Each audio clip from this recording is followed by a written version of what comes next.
네, 다니엘은 2장에서 느부갓네살 왕 앞에 담대하게 하나님이 주신 꿈의 그 내용과 의미를 전달했습니다. 기본적으로 하나님께서 느부갓네살 왕에게 주었던 꿈의 내용은 뭐였냐면 하나님의 나라, 하나님이 주신 권세, 이 권세는 결국 이 땅에서 점차 무섭게 흥망성쇠를 거듭하겠지만 끝내 영원하다, 망한다? 끝내 망한다. 어느 나라만이 끝내 영원하다? 곧 임하실 하나님의 나라만이 영원한 나라이다. 이것을 전했습니다. 결국 이 메시지의 초점은 뭐냐면 느부갓네살 왕에게 실제 역사의 주인공은 이 땅의 권세자가 아니라 하나님이시란 사실이고 그 역사의 방향성이 어떻게 흘러갈지를 보여주는 것이었습니다. 그래서 우리가 느부갓네살 왕이 이러한 하나님의 꿈의 메시지를 듣고 해석까지 받은 이후에 그 메시지에 대해서 어떻게 반응하느냐는 사실 그의 몫이라고 말씀을 드렸어요. 가장 먼저 드러난 반응은 뭐였어요? 이스라엘의 하나님을 높이는 거였어요. 안타깝게도 신앙 고백이 아니었다라고 하는 안타까움이 있었죠. 그러나 모든 신들 위에 신이다라고 하면서 높였습니다. 그리고 다니엘을 궁에서 일하는 최고 높은 자로 바벨론의 모든 지혜자의 어른으로 삼았습니다. 그 젊은 다니엘을. 그리고 다니엘의 세 친구들은 각 지방의 관리자로 삼았지요. 자, 그렇게 해서 일단락 느부갓네살 왕의 꿈에 대한 이 에피소드가 정리가 되고 나서 시간이 얼마나 흘렀는지는 모르겠으나 3장으로 넘어오면서 우리가 또 익숙하게 아는 사건, 바로 느부갓네살 왕이 거대한 금신상을 만들어 놓고 모든 지방의 관리들을 불러서 이 금신상에게 절해라, 절하지 않으면 풀무불에 던져버리겠다. 그래서 모든 바벨론 제국의 모든 관료들이 다 절했지만 우리는 알고 있어요. 누구만큼 절을 안 했다고요? 다니엘의 세 친구. 자, 오해하지는 마십시오. 다니엘과는 아닙니다. 다니엘은 그 자리에 없었습니다. 조금 이따가 말씀을 드릴 거예요. 지금 이 금신상에게 절하는 이 사건 속에는 다니엘은 무슨 일인지 빠져 있고 다니엘의 세 친구만 있어요. 다른 관료들하고. 그래서 이 세 친구들이 절하지 않음으로 벌어지는 사건은 잘 알고 있지만 오늘은 거기까지는 안 들어갑니다. 오늘은 그 일이 벌어지기 전까지만 살펴보고 다음 시간에 이제 그 세 친구들이 절하지 않음으로 말미암아 벌어지는 사건들의 내용으로 들어가게 될 겁니다. 자, 우선 한 가지 좀 정리하고 본문으로 들어갈 것은 뭐냐면 느부갓네살 왕이 거대한 금신상을 만든 시기가 언제일까를 한번 생각해 보실 필요가 있습니다. 별것 아니겠지, 꽈짓거 뭐 이 시기 정도에 이러면 어떻고 저러면 어떨까라고 여겨지겠지만 사실은 느부갓네살 왕의 이 마음들, 또 왜 이렇게 교만하게 됐는지를 아는 데 있어서는 조금 중요한 역할을 합니다.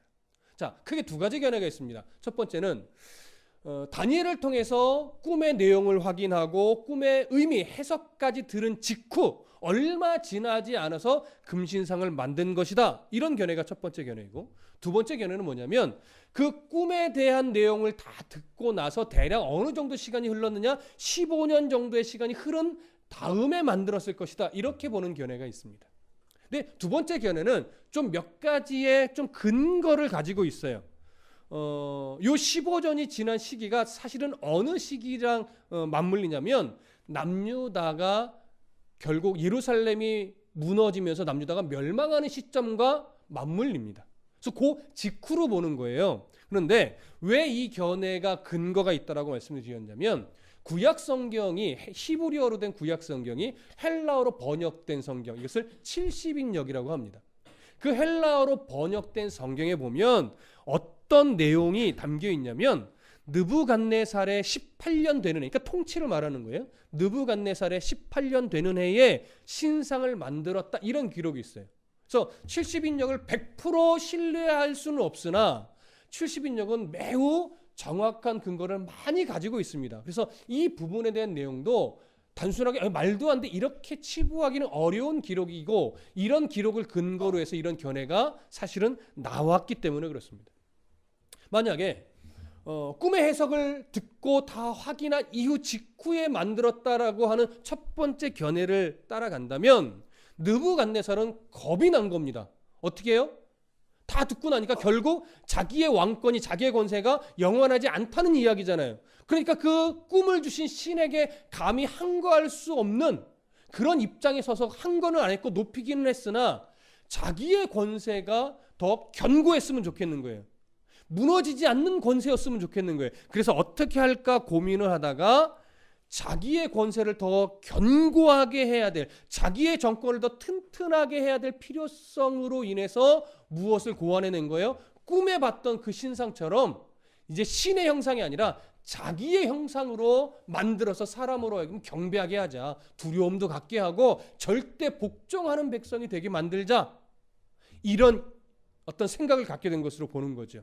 그래서 직후 얼마 되지 않아서 금신상을 만들라 명령을 내리고 그것을 백성들을 통해 만든 것으로. 근데 이 금신상은 잘 들으세요. 꿈에서는 금이 어디에만 있었어요? 꿈에서는 머리만 금이었어요. 근데 꿈과 달리 실제 금신상은 전체가 다 금이었어요. 그러니까 결국 무슨 의미가 돼요? 머리만 금이었던 것은 해석이 뭐였어요? 바로 너를 왕으로, 너를 주권자로 하나님이 삼으셨다, 이런 의미였잖아요. 그래서 밑으로 가면서는 시대가 이제 나라가 달라지는 것으로 우리가 이해했는데 결국 느부갓네살은 어떻게 이해했는지 모르겠지만 나는 머리만 금이면 안 돼. 뭐가 금이어야 돼? 머리부터 발끝까지 다 금이어야 돼. 흔들리고 싶지 않은 거예요. 무너지고 싶지 않은 거예요. 자, 이렇게 해서 금신상을 만든 것이다. 이런 이해가 첫 번째 이해예요. 이렇게 봐도 문제가 될까요, 안 될까요? 사실 문제가 전혀 안 돼. 이렇게 봐도.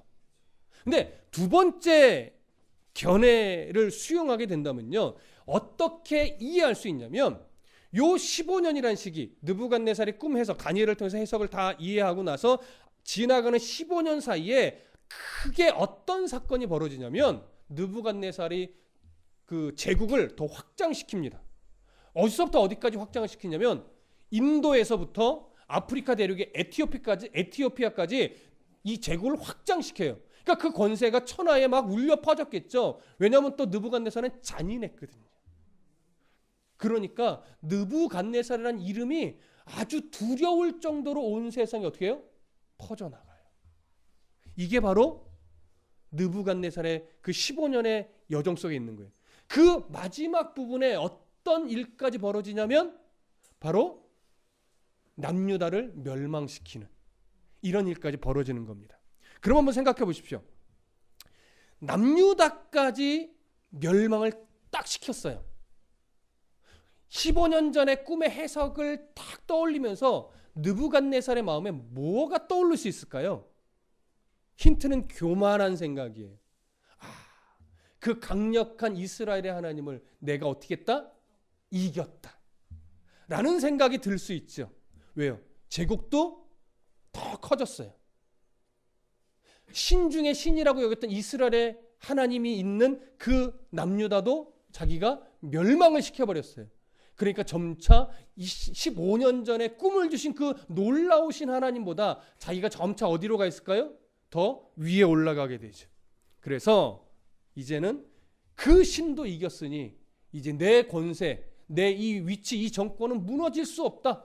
그러니 이제 이 정권을 더 견고하고 튼튼하게 하자. 그래서 온 세상으로 하여금 내 명령 앞에 완전히 복종하는 이 나라 제국을 만들자.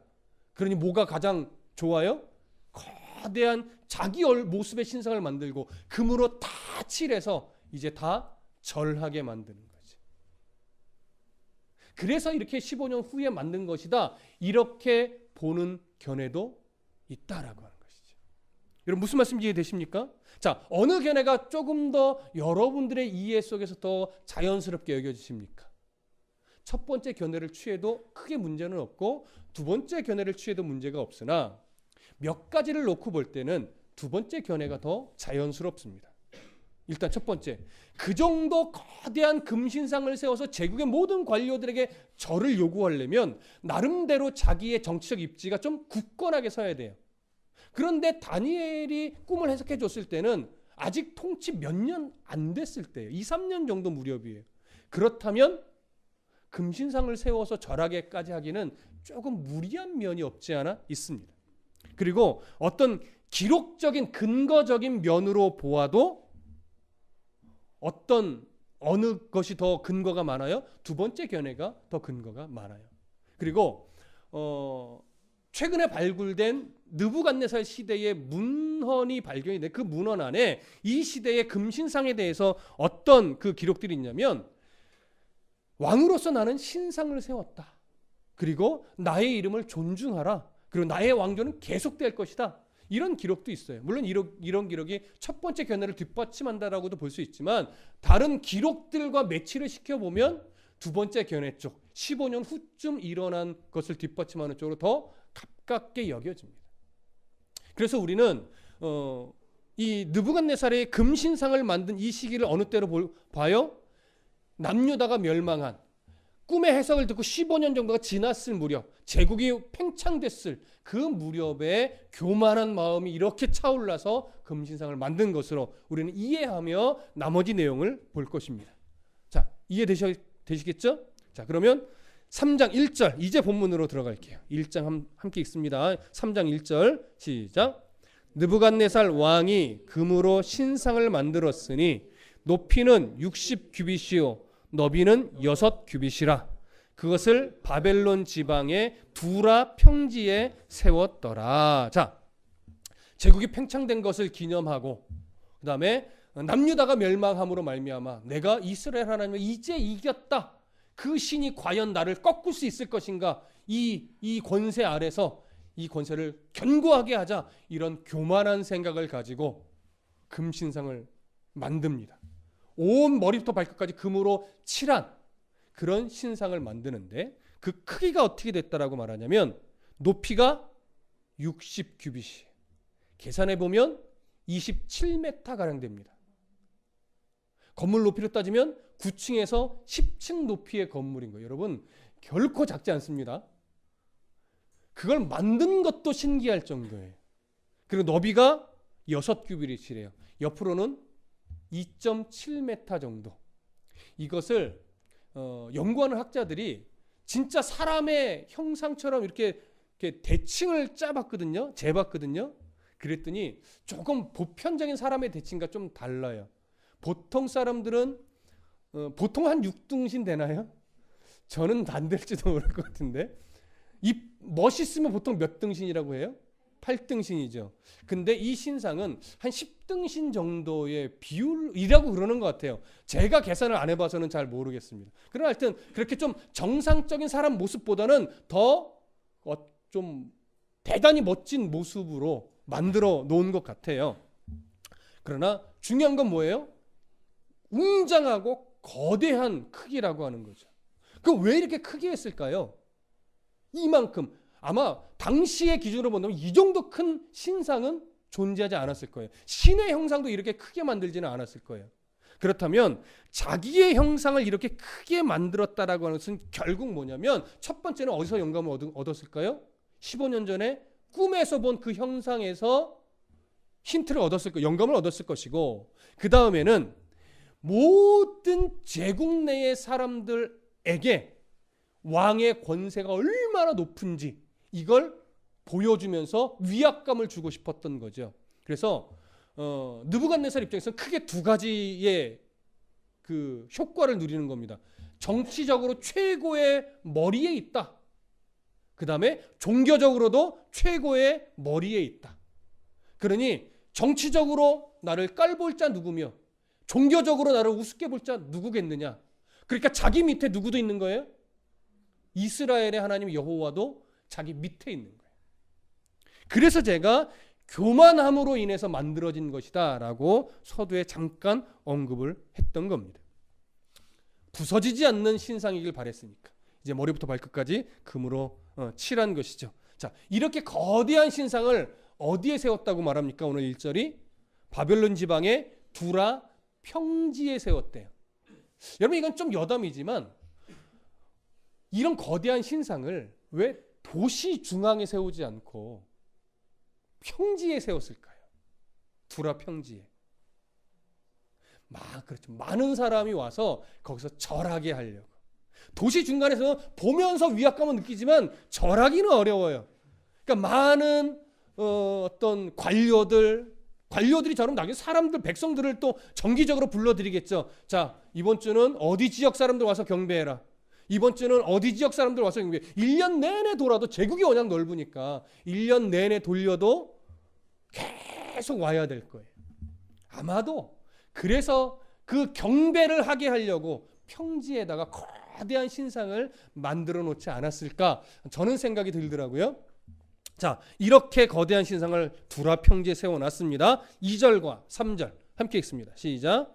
느부갓네살 왕이 사람을 보내어 총독과 수령과 행정관과 모사와 재무관과 재판관과 법률사와 각 지방 모든 관원을 느부갓네살 왕이 세운 신상의 낙성식에 참석하게 하며, 이에 총독과 수령과 행정관과 모사와 재무관과 재판관과 법률사와 각 지방의 모든 관원이 느부갓네살 왕이 세운 신상의 낙성식에 참석하여 느부갓네살 왕이 세운 신상 앞에 서니라. 자, 신상의 건축을 다 마치고 나서 낙성식에 가장 먼저 부른 자들은 각 지방의 모든 관료들입니다.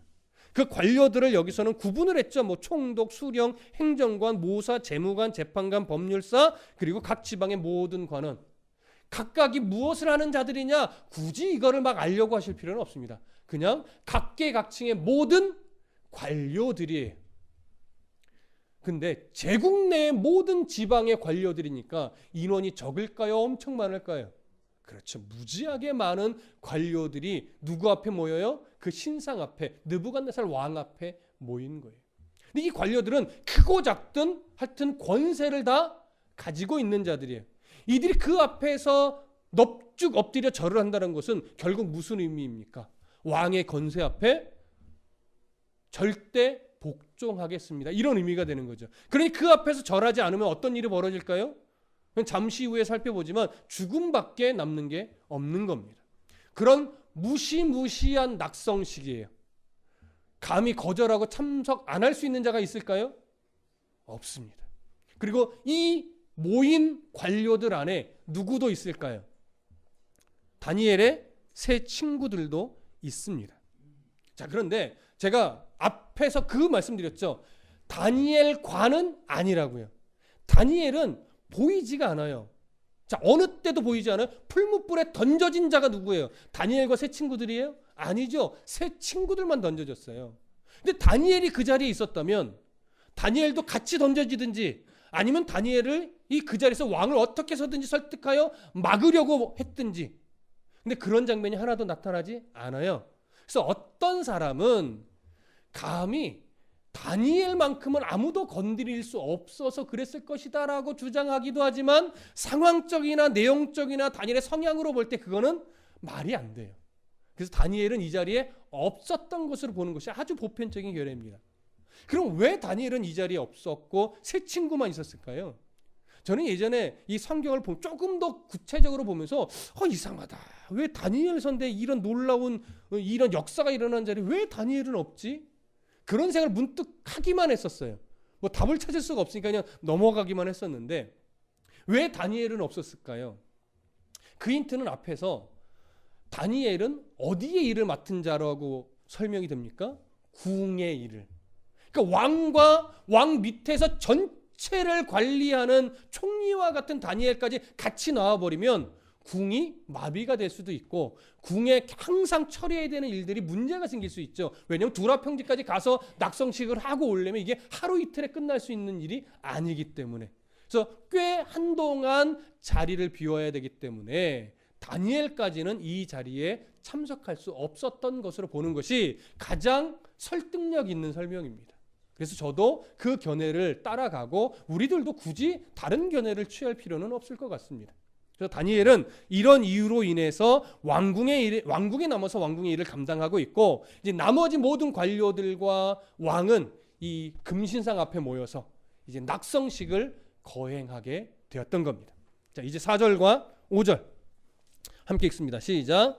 선포하는 자가 크게 외쳐 이르되 백성들과 나라들과 각 언어로 말하는 자들아, 왕이 너희 무리에게 명령하시나니 너희는 나팔과 피리와 수금과 사면금과 양금과 생황과 및 모든 악기 소리를 들을 때에 엎드려 느부갓네살 왕이 세운 금신상에게 절하라. 자, 전령관이 이제 그 무리 앞에 딱 섭니다. 전령관은 하나님의 명령이란다. 느부갓네살의 명령을 전달하는 꽤 높은 직급의 사람입니다. 자, 이 사람이 이제 모든 수많은 관료들 앞에 딱 서서 왕의 명령을 아주 엄중하게 선포하는데, 오케스트라의 연주가 시작되면, 이 오케스트라는 뭐예요? 제국 내 모든 악기들을 다 동원한 거예요. 불협화음이 나든지 말든지. 예, 어떤 학자들은 그래요. 이렇게 많은 악기들이 왔으면 이건 제대로 화음이 날 리가 없다. 다만 하여튼 사용되든 안 사용되든 모든 악기들을 다 동원해서 그 자리에서 웅장하게만 하려고 했을 것이다. 이렇게 말하기도 합니다. 그럼 뭐 살짝 동의가 되지는 않아요. 그래도 오케스트라인데, 그렇죠? 최고의 연주로 했겠지요. 그렇게 연주가 웅장하게 울려 퍼지면 너희들은 모두 금신상 앞에 엎드려 절해라. 굉장히 엄중한 분위기였을 거예요. 아무도 저는 못합니다. 저는 신앙 때문에 뭐 이런 소리 감히 입 뻥끗도 할 수 없는 분위기였겠지요. 근데 놀라운 것은요, 그렇게 엄중하게, 그렇게 권세 있게 또 느부갓네살을 높이는 이 자리에 이 명령이 선포되진 다음에 어떤 메시지를 한 번 더 전하냐면 6절 한번 보세요. 함께 읽어봅니다. 시작. 누구든지 엎드려 절하지 아니하는 자는 즉시 맹렬히 타는 풀무불에 던져 넣으리라 하였더라. 자, 모든 관료들은 오케스트라가 연주되면 왕의 금신상 앞에서 엎드려 절해라 라는 이런 명령을 하다라고 나서, 이건 아주 긍정적인 명령이죠. 그런데 갑자기 부정적인 명령으로 바꿔요. 그런데 누구든지 엎드려 절하지 아니하면 풀무불에 던져 넣어 죽인다. 이건 사형의 방법이에요. 근데 일반적인 사형의 방법이 아닙니다. 이전에도 없었던 아주 말도 안 되는 극형을 여기에 선언해 버린 거예요. 그럼 여기서 우리가 뭘 하나 발견하냐면, 이 낙성식의 관료들을 소집하고 왕의 금신상 앞에 절하라고 하는 이 명령은, 자, 자발적인 경배의 상황일까요? 강압적인 경배의 상황일까요? 그렇죠. 강압적인 면을 많이 갖고 있으니까 안 하면 죽여, 이 얘기가 나오는 거죠. 이게 자발적인 경배의 상황이라면, 만약에 저와 여러분들이 하나님을 예배할 때, 여러분 하나님을 진심으로 경외합시다, 안 하면 지옥 가요, 이렇게 메시지가 보통 나가던가요? 지옥이란 말을 할 필요가 없어요. 또 그런 것이 지옥과도 관련이 없는 것이고, 그러니까 어찌됐거나 이런 하나님을 높이고 경배하는 자리에서 안 하면 여러분 하면서 뭐 협박조의 이야기를 할 필요가 없는 거예요. 경배함이 얼마나 가치 있고 소중하고 마땅히 우리가 해야 될 것인가, 이것만 알려주면 되는 거예요. 그런데 지금 이 자리는 당연히 왕 앞에서 경배하며 그 왕을 높이는 자연스럽고 자발적인 자리가 아니었기 때문에 어거지로 불러 모아놓고 경배해라, 복종해라, 안 하면 죽인다, 이런 자리니까 어떻게 돼요? 풀무불을 옆에 만들어 놓고 안 하면 보이지? 여기에 다 쳐넣어서 죽여버릴 거야. 분위기를 더 무섭게 만드는 거죠. 자기 힘, 자기 권세, 자기 위치를 가지고 무리들의 복종을 강압적으로 요구하는 그 자리입니다. 사실은 그러니까 겁은 정말 나죠. 두려움이 그 마음속 안에 가득 차게 만드는 데는 최고죠. 어느 누가 총칼 앞에 여유 있는 모습으로 죽이려면 죽이시오라고 말할 수 있는 사람이 몇이나 되겠습니까? 사람이라면 그건 거의 불가능하죠. 자, 지금 그런 분위기임을 여기서 보여주고 있어요. 그럼 우리가 한번 생각해 보십시다. 이제 풀무불. 풀무불은 종류가 참 많죠. 철을 녹이는 풀무불도 있을 수 있을 것이고, 뭐 다른 일들을 위해서 만든 뭐 크고 작은 풀무불이 있을 텐데, 여기서는 철을 녹이는 용광로를 의미합니다. 당시에 철을 녹이는 이 용광로는요, 보편적으로 어떤 모양을 됐냐면 위아래 두 칸으로 되어 있었다고 해요. 저는 본 적이 없어서 정확하게 설명을 못 하겠는데, 아래 칸은 주로 불을 태우고 뭐 나무를 넣든지 뭘 넣어서 아래 칸에서는 불을 태우고 위 칸에는 철을 넣어서 녹이는, 그러니까 커다란 용광로였다고 하는데, 그것이 온도가 몇 도까지 올라가는 것으로 보고 있냐면 섭씨 1000도까지 올라가는 것으로, 뭐 그런 정도는 돼야 철이 녹으니까요. 그래서 그런 1000도에 달하는 용광로였을 것으로 보여집니다. 그러니 이 용광로에 던질 때 사실 그게 타 죽는 걸까요? 그냥 순식간에 재가 돼서 죽는 걸까요?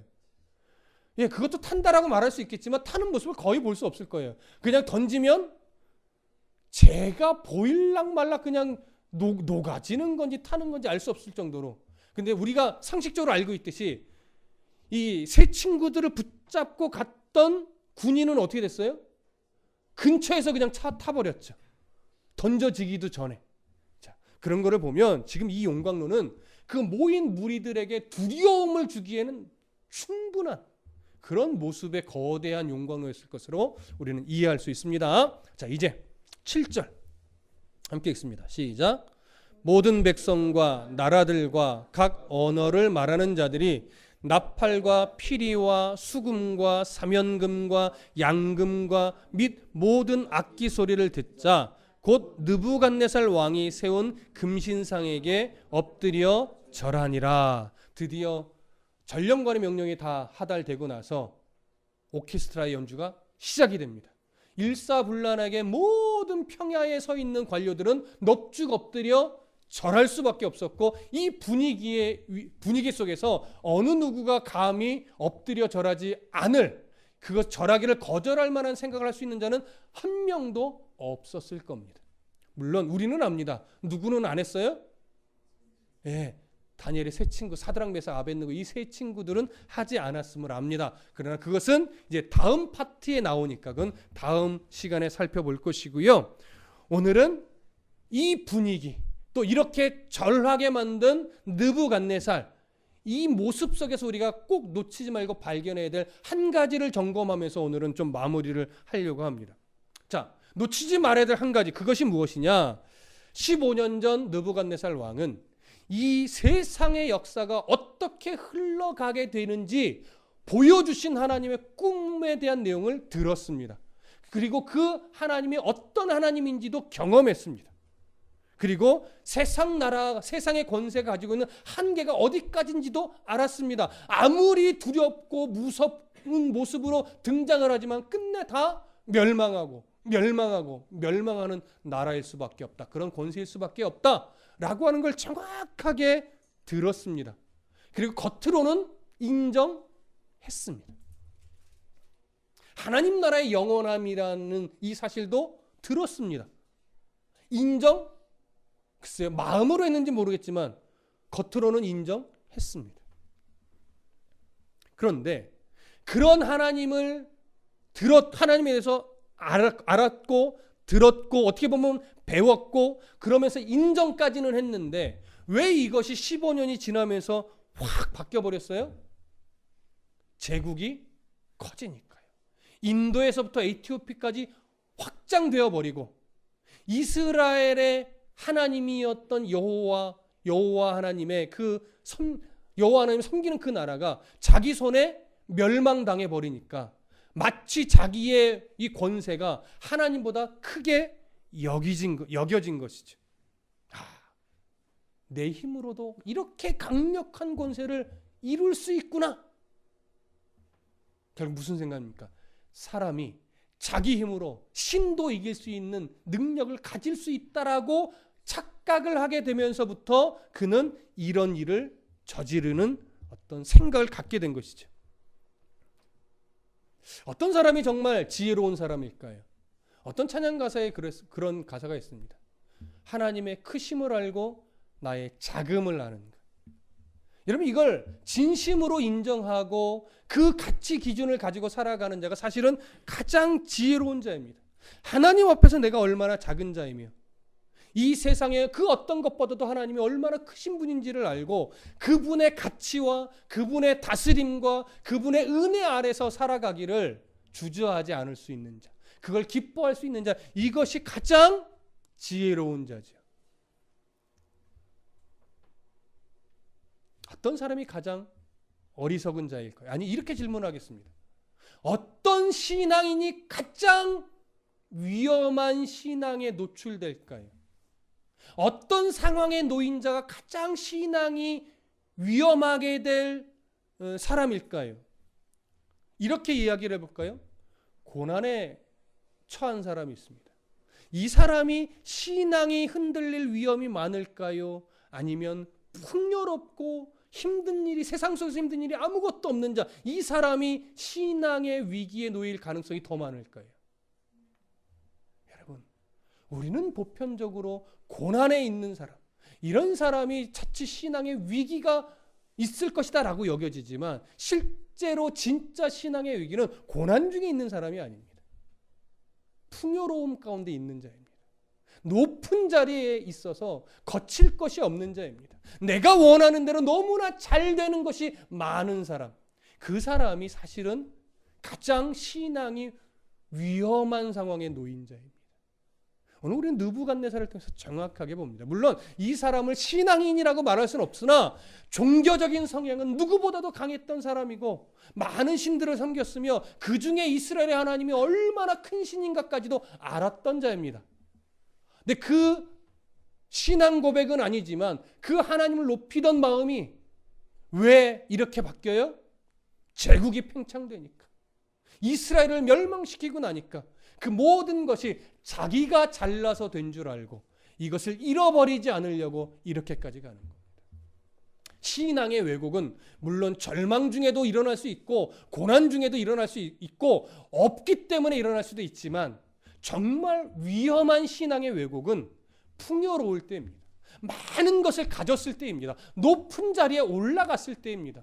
부족한 것이 없다고 여겨질 때입니다.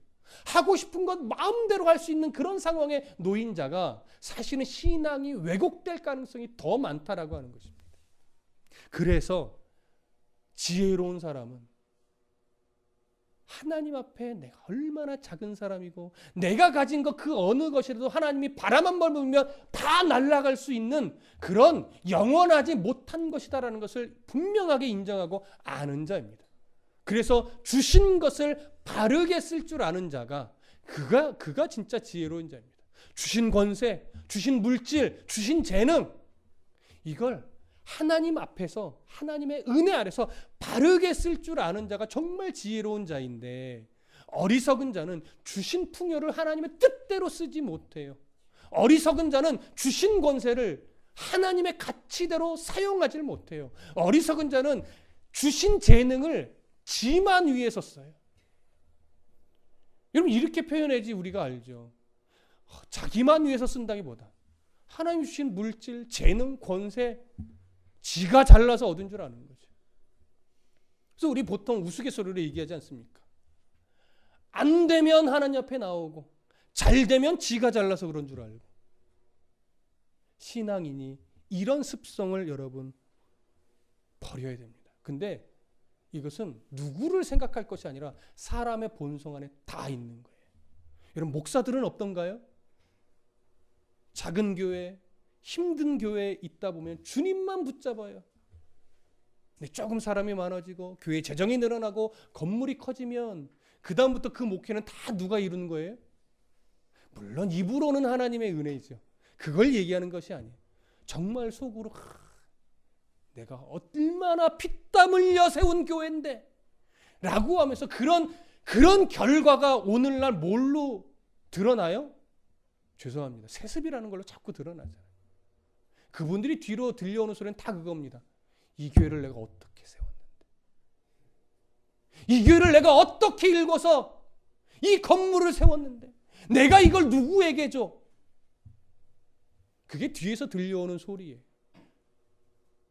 이해는 합니다. 왜? 얼마나 고생했는지는 알거든요. 그러나 그 고생을 통해서 교회가 성장한 것, 결국 누구의 은혜예요? 하나님의 은혜거든요. 하나님 주신 은혜 가운데, 하나님 주신 재능 가운데 그것이 발휘되어지고 전달되어져서 사람의 마음에 감동을 주고 하나님 앞에 서게 하고 또 감사의 헌금을 하게 하고, 그래서 교회 규모를 크게 만든 건 하나님의 은혜인데 우리는 그것을 잘 인정하지 못해요. 그래서 위험한 거예요. 목회자도 이렇게 쑥쑥 넘어지는데 성도들은 더하죠. 그래서 우리가 말씀 앞에 계속 나를 쪼이지 않으면 우리는 언제든지 꼬꾸라질 위험성이 많은 자들이에요. 여러분, 저는 아니겠습니까? 여러분, 저도요 큰 교회 이루고 싶고, 저도요 동기 목사님들 만나면 조금 얻기 힘들 수 있는 좋은 차도 타고 싶어요. 근데 왜 안 하는 줄 아세요? 그게 교회를 병들게 하는 길이라는 걸 저는 말씀 안에서 깨달았거든요. 이게 바뀌면 안 된다라고 하는 걸 머릿속에 계속 집어넣고 있거든요. 근데 걱정돼요. 이게 또 언제 바뀔까 봐. 그러니 말씀으로 목회자도 자기를 쪼이지 않으면 언제든지 바뀔 소지가 많은데 성도 여러분 마찬가지죠. 때로는 그래서 고난이 내게 유익이라는 말은 어찌 보면 진리입니다. 그래서 목회자가 부자가 안 돼, 이게 말이에요. 부자여도 상관은 없어요. 목회자가. 그렇죠? 목회자는 무조건 가난해야 됩니까? 아니잖아요. 그런데 문제는 뭐냐면 목회자가 부자이다 보니까 위험성이 더 많고 유혹거리가 더 많더라. 그러니까 어떤 것이 더 유익하냐? 조금 가난한 듯 사는 게 더 유익하더라. 목회자의 중심을 지켜내는 데는. 그게 이제 제가 하나님 안에서 받은 은혜입니다. 교회 똑같아요. 교회 조금 가난한 듯 서 있는 것이 오히려 더 교회가 변하지 않는 길 같아요. 하나의 방법이죠. 성도는요, 여러분 많이 버십시오. 그러나 조금 가난한 듯 사십시오. 무슨 말씀 이해되십니까? 가난하게 사시란 얘기가 아니에요. 맨날 없어서 빌빌달한 얘기가 아니에요. 없으나 있으나 우리는 감사함으로 살아내는데, 하나님이 많이 주시면 그걸 바르게 써서 조금 없는 듯 사시라는 거죠. 좋은 차 타십시오. 괜찮습니다. 그러나 그것이 여러분들의 자랑이 되지 마십시오. 그래서 내 분수에 조금 덜한 차를 타십시오. 그것이 좋습니다. 나쁜 차 타라는 얘기 아니에요. 내가 이만큼 가지고 있으면 조금 덜한 차를 타시고, 내가 큰 집 살 능력이 되면 그것보다 조금 작은 집에서 사시고, 다드림교회 이만큼 커다란 교회로 지을 수 있다면 그거보다 조금 작게 해서 교만 떨지 않는 교회가 되게 하고, 이것이 느부갓네살이 저지른 실수를 범하지 않는 나름대로의 하나의 방법이 아닌가, 이렇게 생각을 하게 됩니다. 여러분, 오늘 결론은 이겁니다. 하나님의 크심을 놓치지 맙시다. 그리고 나의 자금을 잃어버리지 맙시다.